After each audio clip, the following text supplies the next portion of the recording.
Pensioners बहुत सारे phone आ रहे हैं, सुबह से शाम तक फोन बज रहा है। देश के हर कोने से फोन आ रहे हैं। वो जानना चाहते हैं कि भाई आखिर पेंशन का हुआ क्या। 3 दिन का धरना हुआ, उसके बाद मीटिंग हुई, मीटिंग के बाद बहुत सारी खबरें भी आ रही हैं और एक तरह का क्योस फैल गया, एक तरह की बेचैनी फैल गई है। तो मुझे स्पष्ट करना पड़ रहा है क्योंकि वीडियो बनानी पड़ रही है। पहले तो मैंने बोल दिया है, कई सारे वीडियोज में बोला है, थोड़ा थोड़ा बोला है, लेकिन वो बात क्लियर हो नहीं पा रही है। तो आज मुझे लगता है कि तफसील से पीआईबी की प्रेस रिलीज भी पढ़ दूंगा। मनसुख मांडविया ने क्या एक्शन लिया, उसका जो हिस्सा, जो आप पेंशनर के फायदे का हिस्सा है, पेंशनर की समझने का हिस्सा है, उसे एक्सप्लेन कर दूंगा। इसके साथ साथ हमारी आगे की कार्य योजना कि हमें करना क्या है। पेंशनर्स 4 स्टेट्स में और एक केंद्र शासित प्रदेश में चुनाव है।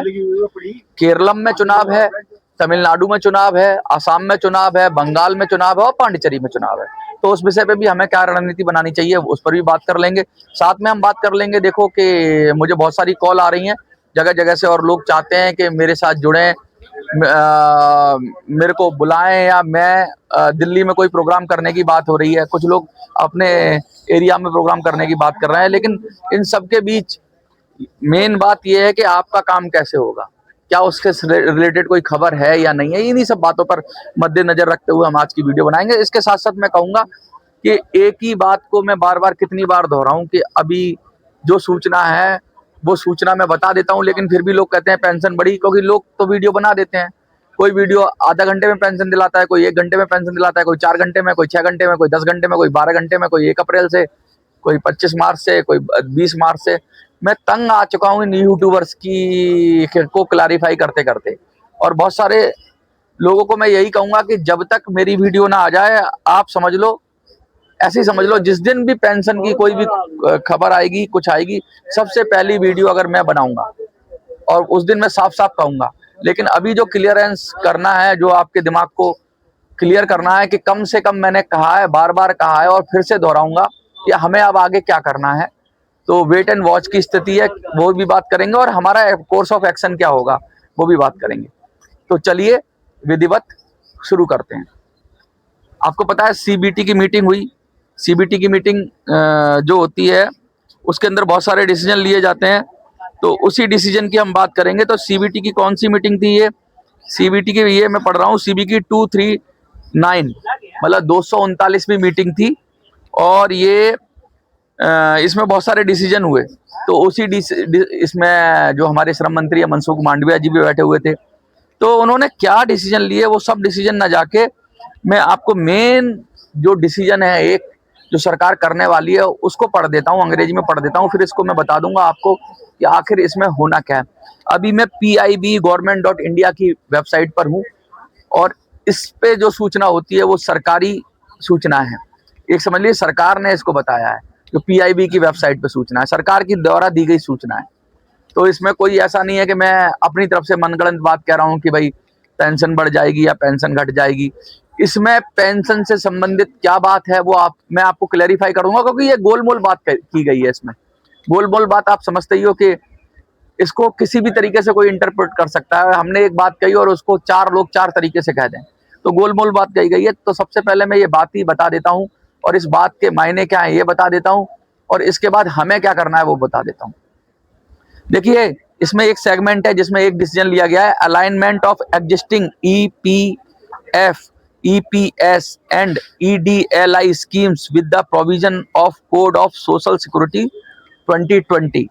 CBT has approved the notification of new Social Security scheme under the Code of Social Security 2020.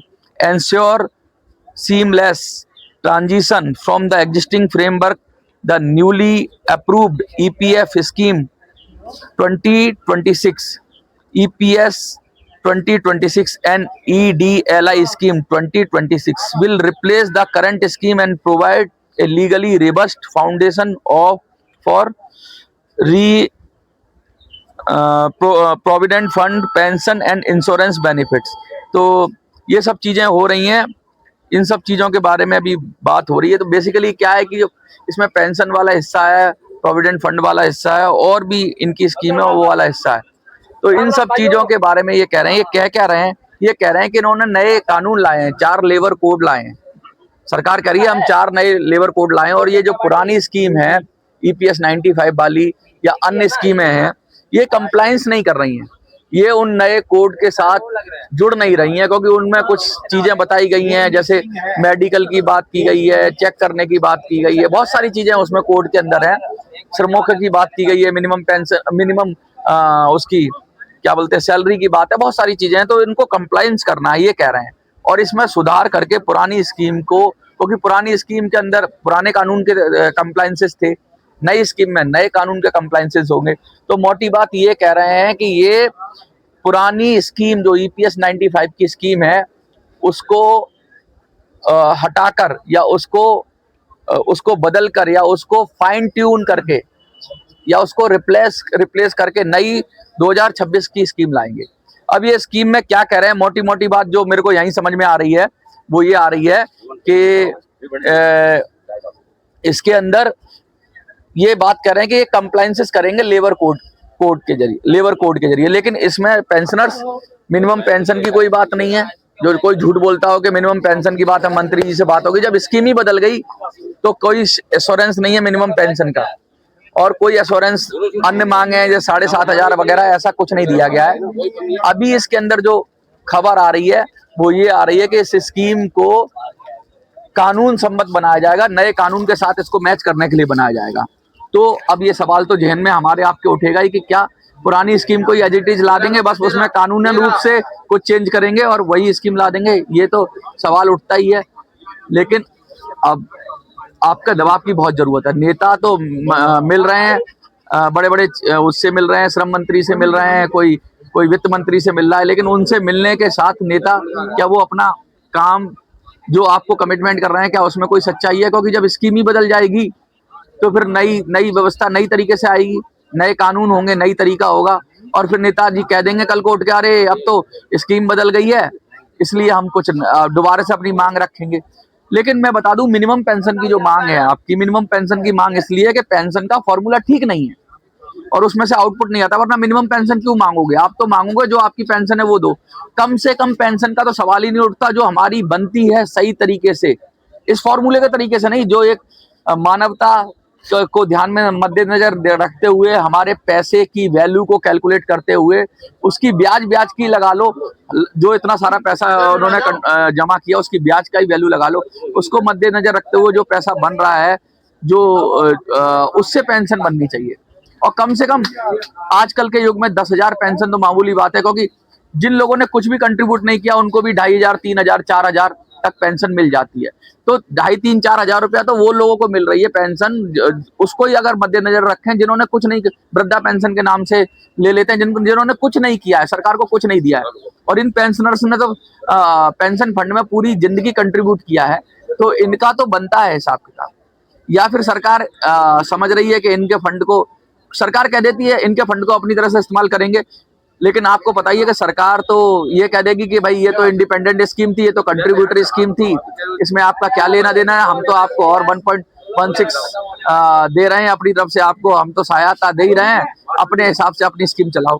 तो हमें ये सवाल उठाना चाहिए कि सरकार को ये बताना चाहिए कि भैया सरकार इस फंड पे ब्याज तो देती नहीं, फंड कौन मैनेज करता है? EPFO मैनेज करता है, और EPFO के पास ये पैसा जाता है तो इसका ब्याज, इसका जुड़ा हुआ जुड़ाव, ये सब चीजें लगा लेंगे तो बहुत सारा अमाउंट हो जाएगा।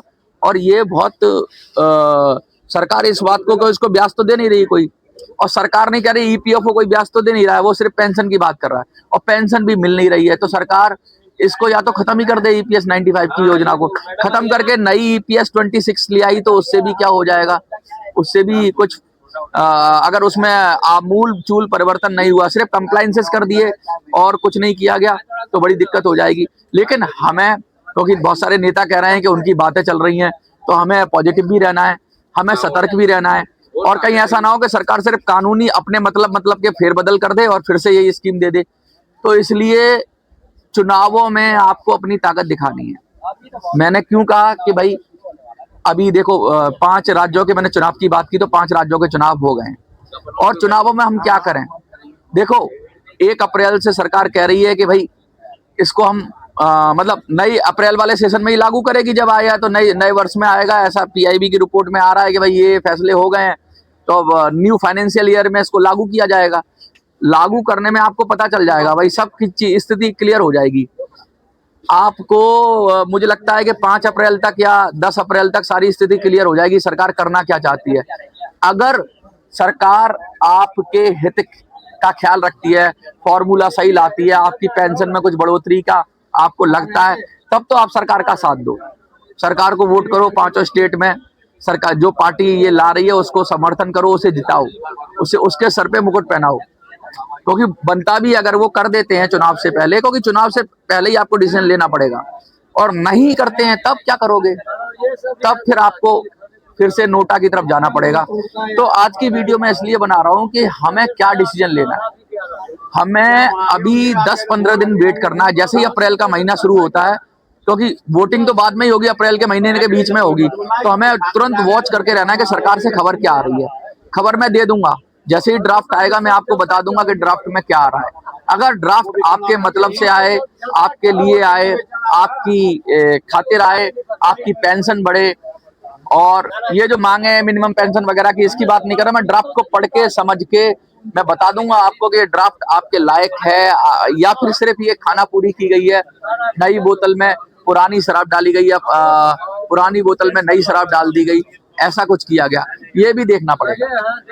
अब आपको सतर्क होने की जरूरत है। कम से कम 10-15 दिन तो आपको कोई खबर नहीं है, 10-15 दिन आपको इंतजार करना है, आपको कोई खबर नहीं मिलेगी, और 10-15 दिन के बाद ही 10-15 दिन के बाद ही आपको खबर मिलेगी। तो तब तक वेट एंड वॉच की स्थिति करनी है। कम से कम 1 अप्रैल तक तो आप, कोई भी खबर आती है कि पेंशन बढ़ गई, तो सब झूठ सच है, क्योंकि जब सरकार ने खुद ही कह दिया है कि नई योजना ला रहे हैं, तो बीच में पेंशन कैसे बढ़ जाएगी? 15 दिन में आज लिख कर कह देता हूं, 15 दिन के अंदर पेंशन नहीं बढ़ेगी, कम से कम 15 दिन के अंदर। और मिनिमम पेंशन नहीं बढ़ेगी, 7,500 नहीं मिलेगी। कोई भी नेता आपको बोलता है, कोई भी कार्यकर्ता आपको बोलता है, कोई भी यूट्यूब चैनल वाला आपको बोलता है, तो झूठ बोलता है। सरकार कोई अध्यादेश ले आए तो बात अलग है, सरकार कुछ एकदम ऐसा सडनली ले आए, लेकिन अभी संसद का सत्र भी चल रहा है, तो ला सकती है अध्यादेश, लेकिन वो तो तुरंत ही फ्लैश हो जाएगी न्यूज, सरकार कोई अध्यादेश लाएगी। लेकिन मुझे लगता है, जो मेरा मैं ये नहीं कहता कि मैं सही हूं, लेकिन मैं अपनी बात को रख रहा हूं, मुझे ऐसा लगता है कि सरकार ये नई स्कीम लाएगी, और इस नई स्कीम के जरिए कानून अपना काम तो ये सारे जो अधिकारी हैं कर ही लेंगे, कंप्लाइंसेस जो इनका करना है वो तो कर लेंगे। क्या आपका भी काम करेंगे?